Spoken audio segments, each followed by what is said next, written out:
Here on the backside of Fort Myers Beach is one of Florida's most productive and serene estuaries. But Estero Bay could have evolved very differently.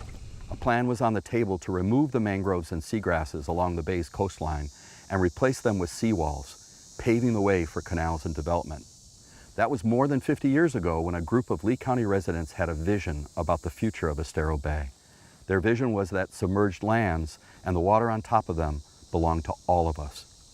That moment in time, the 1960s, was pivotal in the environmental movement.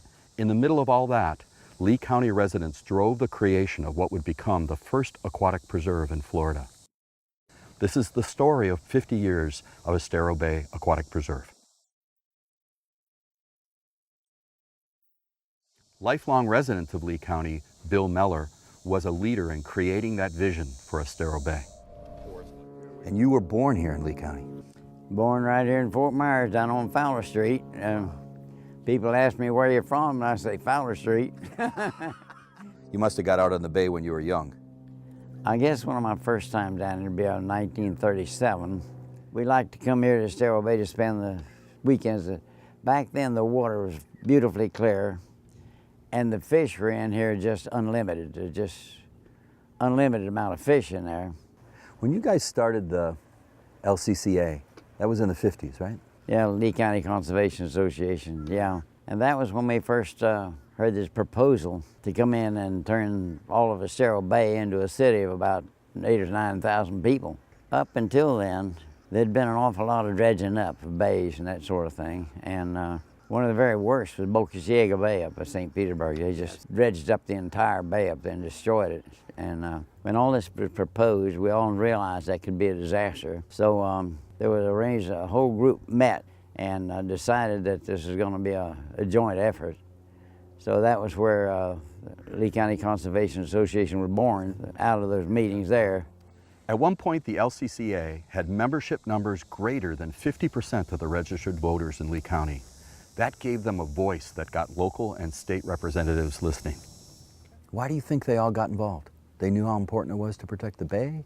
It created a real stir, and a lot of people brought it to their attention, and they began to realize that if we did not preserve some of this, the estuary areas, the estuary is the factory that manufactures your fish, and you destroy those, and you won't see any more snook or redfish. It'll cut them way down. So, not everyone was in favor of an aquatic preserve. Private landowners and developers had purchased land with the anticipation of making a large return on their investment. The aquatic preserve would mean that they could not clear the mangroves and establish waterfront property. We thought we had things pretty much under control until some years, and then all of a sudden we wound up and we found out it wasn't. Simply making the argument on the basis that, gee whiz, a lot of our food comes out of it, good for fishing.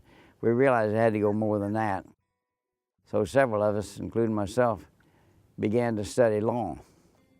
The legal context goes back over 100 years, with laws changing from requiring landowners to improve their shoreline with filling and bulkheads to laws that place those submerged lands as a public trust. Well, it wasn't until we could actually sit down and cite law that they took us seriously. We managed to get the aquatic preserve, Estero Bay, declared an aquatic preserve, which was a new thing. And after we got that done, there were other people all around the state. Until today, there are 41 aquatic preserves all around the state now. So as you guys were fighting that for 8 years, was there moments where you said, we might not make it? Well, there was always a battle going on, but never at any point did anyone ever feel like they're going to quit and give up. Did you ever remember thinking when you were fighting this 50 years ago, did you have a sense of what you wanted the bay to look like in 50 years? Is it there? I wanted to look exactly like it did 50 years ago.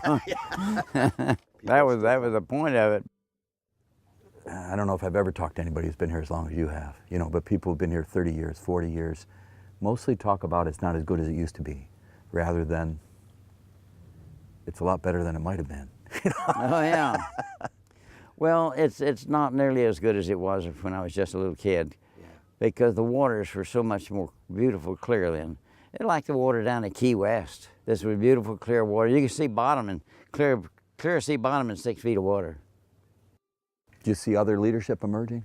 Do you see other people who care the way you do? Oh yes, I think this, for instance, this Nancy here with her group, Estero Bay Buddies, we are seeing that sort of thing appear in other places too. So I think it will be carried on. But you have to watch it all the time.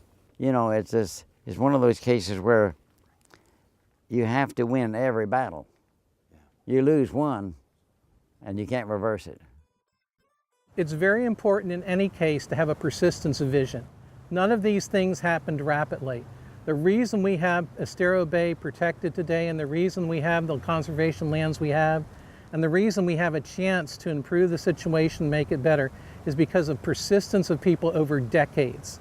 And you just have to continue to try to protect that thing which you value the most, which is the quality of life that makes Florida, Florida, and Estero Bay the unique gem that it is for Lee County.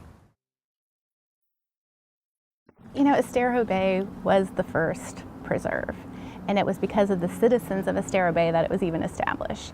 And I think once citizens across the state were seeing what Estero Bay was doing, they wanted to preserve the submerged lands that were special to them. And so a special task force was established.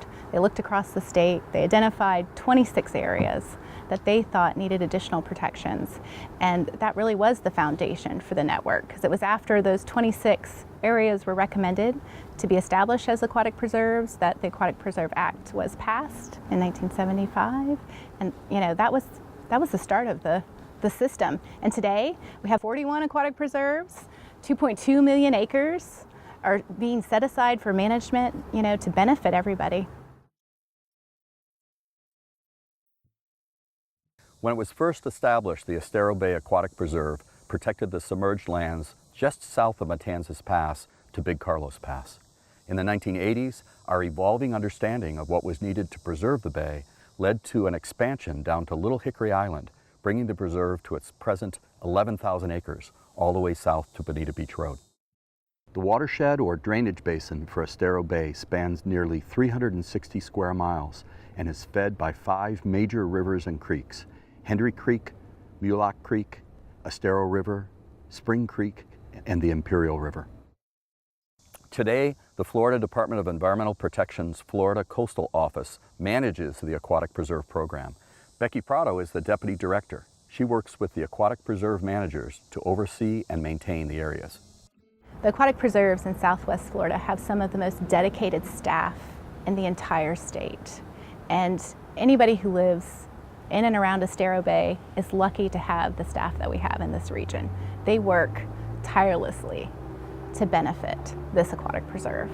So our aquatic preserve managers rely on citizens. They are advocates for our aquatic preserves. They are stewards for our aquatic preserves. They're the people that are boating on the waters, they're fishing on the waters, they're swimming on the waters, and so they're essential to all of our management activities.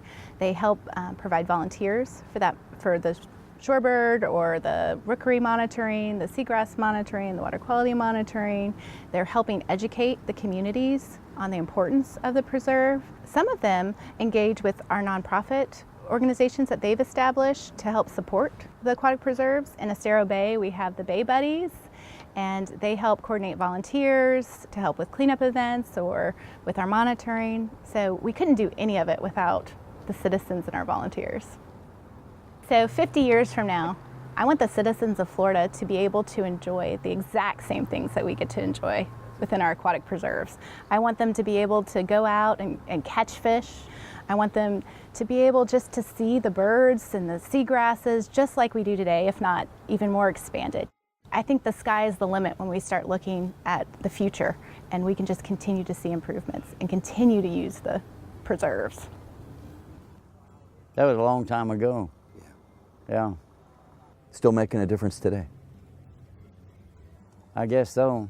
We still got a bay. We still got a bay.